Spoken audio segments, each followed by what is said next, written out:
Hey everyone, Alex Windsor from Guitar Girl Magazine here. I'm sitting here with the incredible Andy Powers from Taylor Guitars. Andy, thank you so much for joining us today. Yeah, thanks for coming to visit us. Yeah, my pleasure, trust me, my pleasure.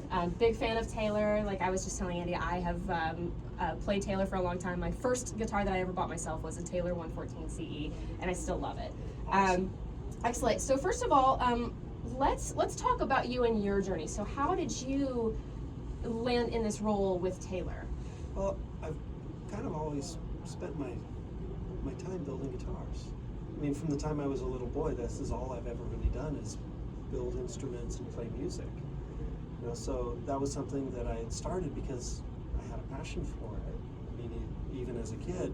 And then at a certain point, some years later, you know, you realize all my friends are getting jobs touring with these different artists or going on the road, you know, making records, whatever.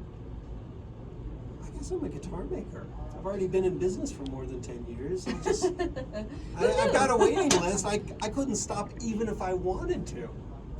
I guess this is a thing. And so Bob and I, we got pretty well acquainted. I mean, as a guitar maker, there's only 5 people you get to be friends with because there are only a handful of people you can talk shop to, you know. And so we ended up getting acquainted, and he approached me almost 10 years ago now, with the idea that we could do a better job working together to build instruments that encourage creative music to be made. You know, we could couple what he's good at and what our partner Kurt is good at and what I can bring to the table to make a really great instrument that just gives something new and something better to that creative musical person. So that's kind of how this, how we got here in a way. So we build these guitars, and in some ways it kind of feels like these days Bob and I work like a farmer and a chef. You know, he's spending a lot of his time working on these forestry initiatives and these projects that really only he can do. And I work on the guitars, and we talk a lot, and it works out pretty good. So before we launch into 2020, let's talk about Taylor right now. What do you think it is that, and I think you might have answered this a lot in your last answer, but what do you think it is about Taylor that makes it such a unique guitar and a brand? Well, a brand is, to me, it represents something that you're doing. The brand, so a lot of people talk about brands as if that was the thing that had value, and really what gives a brand a value is that it's associated with good work that you're doing. That's our hallmark. That's what we do. We're a company filled with guitar people that love making instruments. We're doers. We do the chop wood, carry water part of life, you know. You're going to make these instruments, and you're going to eventually invent things because you're in the process of making it. You know, so it's not simply that you set out to build a big brand or it's a marketing effort only. That was secondary to the actual work that we put into it. So that's kind of what makes us unique, is that we're always looking forward, asking ourselves the question, how can we do a better job? How can we do a better guitar? How can we source better materials? How can we do a more healthy job, more ecologically sound job sourcing material? How can we treat dealers and players better? What can we offer them that we don't already do? So that's where it comes from. Excellent. I'm full agreement with you there. I think that when you make a product that really speaks for itself, the brand is going to follow suit. That's amazing. So what are some of the biggest developments that you are most proud of that Taylor has accomplished in the past? Wow. Yeah, that's a little that's tricky. a pretty broad question. That's a big question. I'm really thrilled with the way the V-Class idea has been adopted into the guitar playing world. And that was something that we had launched a few years ago with this promise that we could make a more musical sounding guitar than what we've ever done. It also allows us a lot more future flexibility to deliberately create different kinds of sounds. So that was a pretty significant step. Another significant project was the adoption of what you'd call alternate materials. Not alternate as in man-made composites or anything like that, but wood that was sourced with a conscience.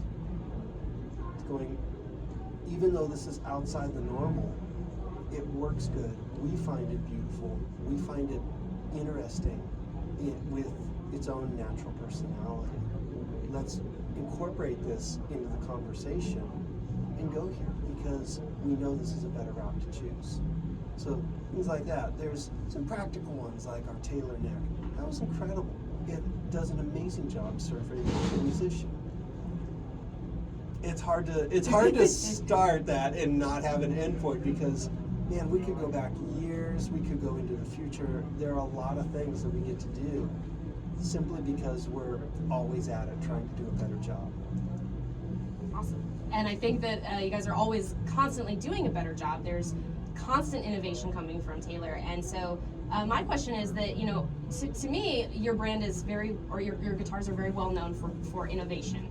And really kind of taking what a very traditional instrument that's been around for a long time and thinking, okay, how can we do it better? How can we make it better? So going into 2020 and beyond, what are some of the things that we can expect from Taylor in terms of innovation? I mean, it's got to be, is it tricky at all, being that, you know, it is an instrument that's been around for a long time and it's a very rapidly changing industry? You know, I guess, how do you stay competitive? How do you stay innovative? Well, you stay innovative by actually doing the work. The process of building is what leads to the process of inventing. Every time you're making something, you come through this series of decisions where you learn something. You go, well, I could make a choice here. I could go right or I could go left. For this project, I might turn left, but I'm going to come back and explore this because there's something here that I hadn't thought about before. And so every time you go to make something, it teaches you 20 other things that are worth pursuing. You know, it's always a process of learning for us to make discoveries. And man, I thought this was the end of the road, but the process of getting here showed me there's 10 new instruments that should exist that don't exist yet. So partly there's that aspect. Now partly the guitar, as I see it, it's a very young instrument. It's been around in its modern form for 100 years.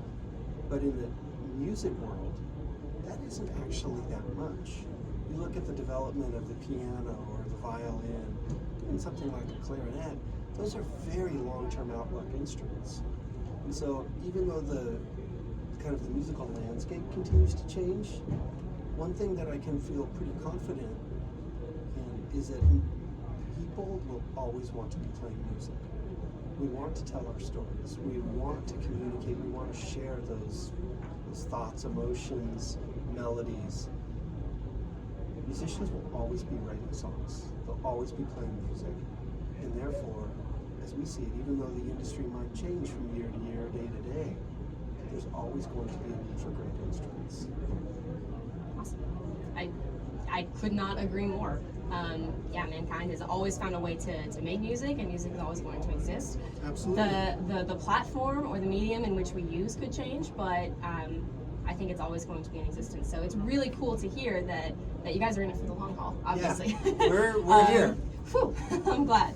Cool, so let's shift gears here and tell us a little bit about the guitar that you have right now. So why did you? A little different. Yeah, it is a little different. Yeah. I see right off the bat, having played Taylor for a long time, there are definitely some unique things about it. So why don't you tell us a little bit about it? Okay, so this guitar came about over the last several years. We've been adopting our B-class internal architecture over different bodies, sizes, and styles that we make. Now, for me, it's not a good reason to build a guitar just because you already have built it.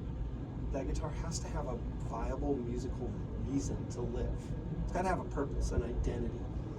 Now, when we had worked through our Grand Auditorium guitars and we introduced the new Grand Pacific guitars last year, I looked back at our Grand Symphony body shape. Now, in some ways, this is pretty similar to a Grand Auditorium.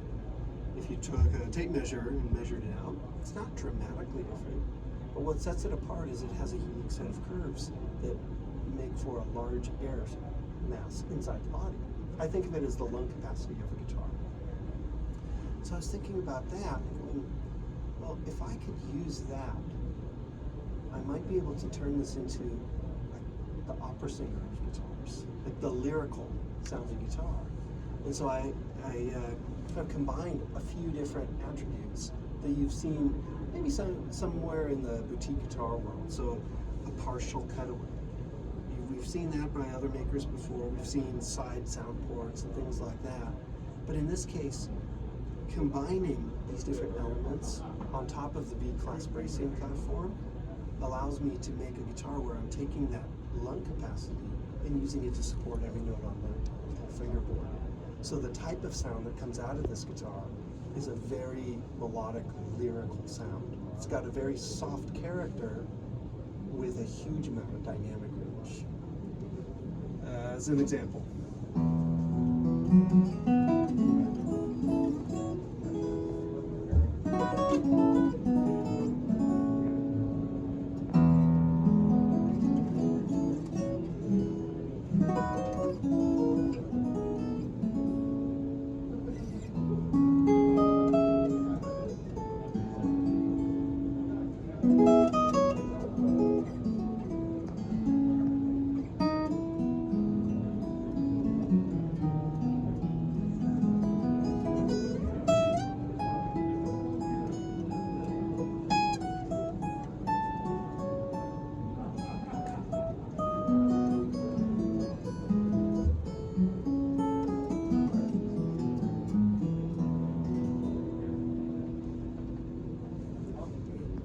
Every note comes out of that guitar as if it was being presented to the listener, and then kind of radiates outward from there.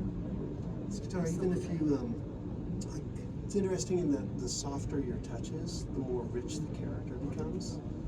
It's a really unique piece for that reason. So if you were to think of our Grand Auditorium as like a very modern acoustic guitar sound, you could think of the Grand Pacific as a kind of older, more mature sound.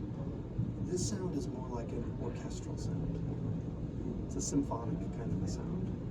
So this is something that we're pretty excited about. It's a really interesting guitar. One of the other pieces that I'm really thrilled about was actually one of the first guitars that led to what's now known as the Builder's Edition collection. It's a Grand Auditorium guitar with a lot of unique contouring features, things that, in a way, I kind of stole them out of my electric guitar making, kind of pages. You go, oh yeah, I want a cutaway that I can get way high on the fingerboard. I want the armrest, these chamfered edges that you see kind of in the violin world, put into a very broadly appealing kind of voice. One of the most interesting aspects to me about this particular guitar is the materials. Now, you're familiar with a lot of the forestry work that we're doing, the Koa project in Hawaii and the Ebony project in Africa. This is something that we're excited to add into that conversation. A common theme that you hear in a lot of these projects is 50 years, we'll be glad we did this. 30 years, you're glad that we did it. In 100 years, in 100 years, I may be too old to care. And so we started a number of years ago, Bob and Scott Paul and I, we started looking around and thinking, well, what else is there? Surely there has to be more to this story than just fighting this long-term battle. We took a fresh look at all the trees around us. So by that, I mean an urban forestry. Take any city in the world and mentally delete all the buildings, what you're left with is a forest. Cities plant trees. They plant trees for sound barriers or a windbreak or their shade value, the cooling and whatnot. What happens to those trees? They get chipped up for mulch, is what happens. They get turned into the thing that you hope someday becomes dirt. So we started looking at that as, maybe this can work. There are hundreds and hundreds of species of trees. Why don't we look at this as a potential resource? And so this guitar is the first guitar that we're building and introducing to the world that uses urban sourced wood. So this, the back and sides of this guitar are made from a wood we call urban ash or chamal ash. It has a really unique set of characteristics. They're actually being sourced from municipal trees that became too large and the city made a choice to take it out before it fell onto a building or crushed cars or something, came down in a storm. rather than turning that into firewood, we want to see it turned into something of lasting value. So we're turning it into guitars. So Very cool. This is a really unique piece for us. That's so exciting. Let's hear it. Yeah.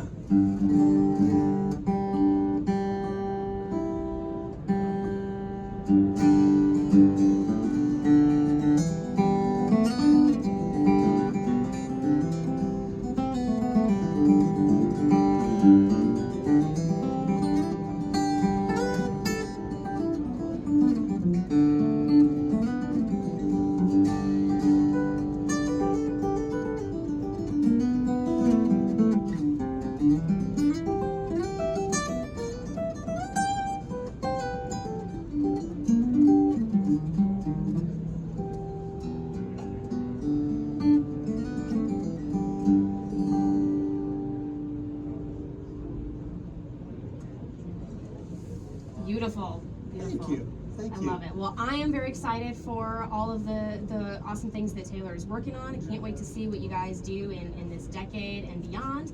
Andy, thank you so much for sitting with us and showing us some of the cool things that we can expect from Taylor. You can check out more of this interview, more of the Taylor products at guitargirlmagazine.com. Thank you for joining us again. Thanks for having us. Thank you. And we'll be back with you soon. Thank you.